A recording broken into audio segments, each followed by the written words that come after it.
bem? Vamos lá, começando. Tem uma correção de alguns exercícios da página 23 que a gente precisa fazer corrigir, né? Eu passei para vocês em sala de aula, então devido a esse tempo de quarentena, não foi possível a gente fazer correção pessoalmente. Então estou gravando essa videoaula para vocês com a finalidade de estar corrigindo e fazendo aí explicação do conteúdo, tá? Então, ainda fiz aqui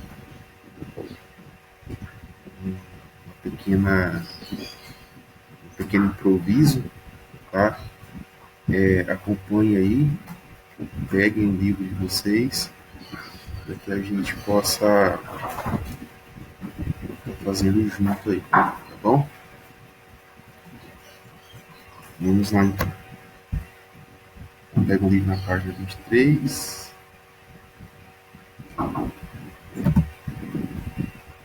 Isso aqui. O primeiro exercício ele fala aí sobre observa a charge a seguir, que retrata uma das consequências do atual arranjo do sistema capitalista e indique a crítica retratada por ela, né, pela charge. Então aqui o que a gente pode observar, né? A gente tem um montante de pessoas e um grupo de indivíduos, né, recrutando algumas pessoas desse montante aqui, nessa pilha de pessoas aqui. Bom, o que essa charge ela busca trazer para a gente, né? Ela apresenta uma crítica sobre o elevado número de desempregos e o tratamento que é dado a essa parcela da população. Porque, apesar do sistema capitalista ele ser um sistema livre de investimento, que as pessoas podem escolher muito bem ser ricas ou pobres, né, isso não ocorre com facilidade, isso não é um mundo de contos de fadas, né? A gente observa aí que, na realidade, ao mesmo tempo que é um sistema livre, ele é cruel nesse sentido, né? Na questão do desemprego, na questão do recrutamento das pessoas ser algo, né, bastante cada vez mais seletivo, né? E isso tem soado cruel, né? Acaba que muitas pessoas ficam desempregadas aí por não se não apresentar qualidades aí, né? Que o empregador às vezes exige, às vezes não, sempre exige, tá bom?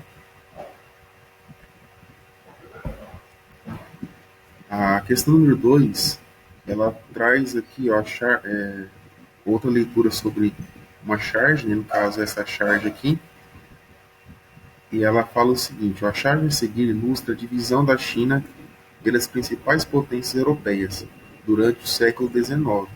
De acordo com seus interesses, com base na charge e no que foi estudado neste capítulo, responde às questões a seguir. Como podemos denominar esse período? Quais os interesses europeus em dividir a China naquela época? Essa questão aqui, ela vai de encontro, né, lá na segunda fase do sistema capitalista, né? Se vocês olharem no caderninho de vocês, a primeira foi o capitalismo comercial, a segunda fase o capitalismo industrial, a terceira o capitalismo financeiro e a quarta o capitalismo informacional.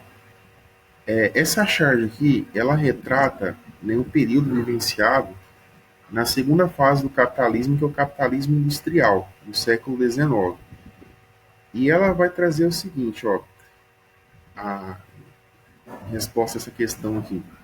O período foi chamado de neocolonialismo. Os países europeus tinham interesse em ampliar o mercado consumidor e o fornecimento de matéria-prima. Só puxando lá na memória de vocês, quando eu estava dando aula, eu falei no século XV, quando começou a surgir o sistema capitalista, né, que surgiu como sistema mercantilista e tudo mais, Eu falei para vocês que nesse período foi um período de grandes descobertas. Por quê? Porque nesse período o pessoal descobriu que a América, né, e eles pegavam especiarias, né, aqui da América, no Brasil, um exemplo disso, serviu aí a cana-de-açúcar, né, descobriram uma nova rota para a Índia, contornando a costa da África, para buscar especiarias lá na Ásia. Esse período de descoberta da América, de busca de matérias-primas para poder ser revendido na Europa, foi denominado aí como período, né, do colonialismo, das grandes navegações, certo? Isso atrelado à primeira fase, né, do sistema capitalista, né, lá no capitalismo comercial. A segunda fase, no século XIX, esse sistema de colonização de outras partes do mundo pelos países ocidentais, os europeus, né, exclusivamente, ele vai assumir uma nova característica. Que característica foi essa? Eles começaram a recolonizar, né, outras partes do mundo, como a China, alguns países africanos, né, e da Ásia em geral, não em busca de matéria-prima para ser revendida dentro dos países europeus, mas sim matéria-prima para poder ser voltada para as indústrias europeias, né? Por exemplo, na China, né, e na Índia, o que aconteceu? Eles iam lá, pegavam o algodão, né,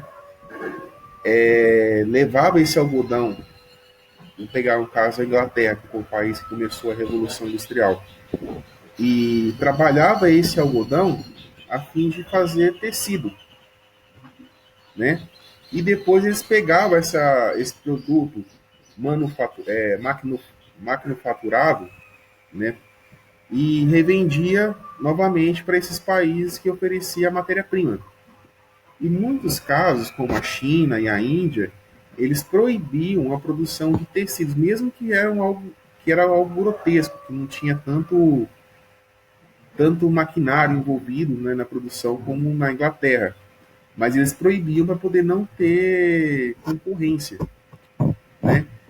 Então, essa é uma característica desse período aí do neocolonialismo, de, de não buscar apenas matéria-prima para especiarias para ser revendida dentro da Europa, mas sim matéria-prima para ser trabalhada, né, nas indústrias, para serem trabalhadas na indústria europeia e depois revender isso novamente para esses países explorados.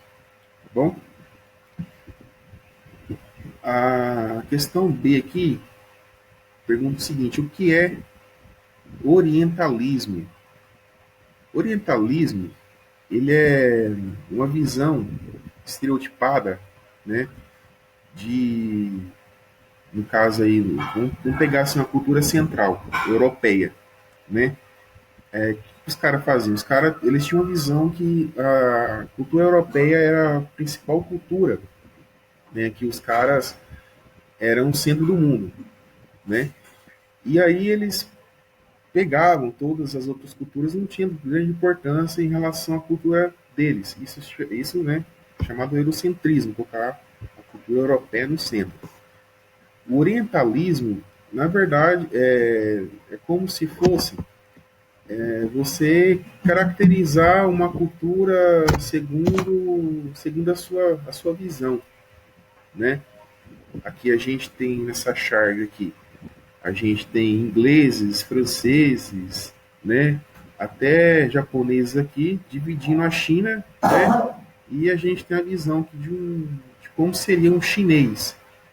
Essa visão de como seria o chinês, isso que na visão ocidental, né? Porque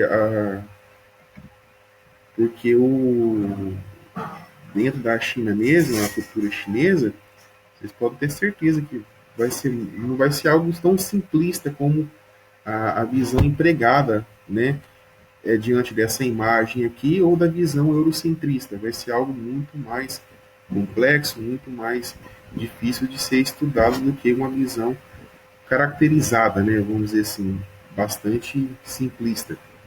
Então, a resposta está aqui, ó. O orientalismo é a visão difundida do Oriente, baseada em estereotipos criados pelos europeus, tá? Então, a mesma coisa, eu vou falar algo de alguém seguindo a minha visão, mas não conhecer a pessoa em si, tá? Mais ou menos isso. Qualquer dúvida, perguntem para mim, que eu, em particular, que eu respondo para vocês. A questão 3 fala o seguinte: lê a afirmação e, em seguida, indique a alternativa incorreta. Então, aqui a gente tem um pequeno texto que fala assim, ó, após a Segunda Guerra Mundial, as grandes empresas localizadas em países desenvolvidos, como os Estados Unidos, se expandiram para alguns países em desenvolvimento, como Brasil, México, Argentina, África do Sul e Índia. As alternativas abaixo indicam os interesses dessas grandes empresas em expandir seu negócio para os países em desenvolvimento no período pós-guerra, exceto no item, né? Exceto no item C. Por quê, né? Ele fala o seguinte, ó, buscar locais que dispunham de tecnologia de ponta. Não, pessoal. O único interesse dessas empresas multinacionais, após o final da Segunda Guerra Mundial e até hoje, não é buscar países que tenham tecnologia avançada.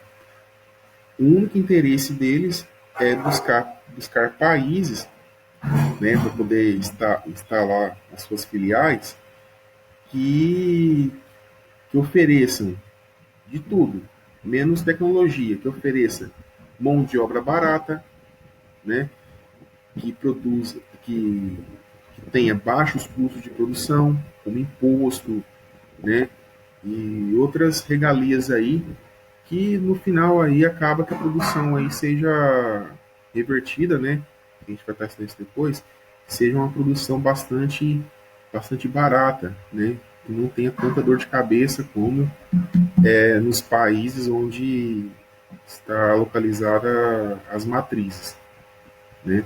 Então eles buscam esses países de terceiro mundo, né, como o Brasil, o México, Argentina e África do Sul, que são países pobres, países que a moeda em vista, né, da moeda deles, né, no caso aí o dólar, né, é uma moeda extremamente mais cara do que a moeda local. O trabalhador aí trabalha longas jornadas, né? Se você tem uma moeda mais forte do que o país em si, você vai pagar pouco, né? Geralmente não tem direitos trabalhistas como nos países onde está as matrizes dessas grandes empresas. Então eles têm um monte de incentivos aí que acaba atraindo eles, né, na questão de baratear o processo produtivo. Mas em busca de tecnologia, não, tá?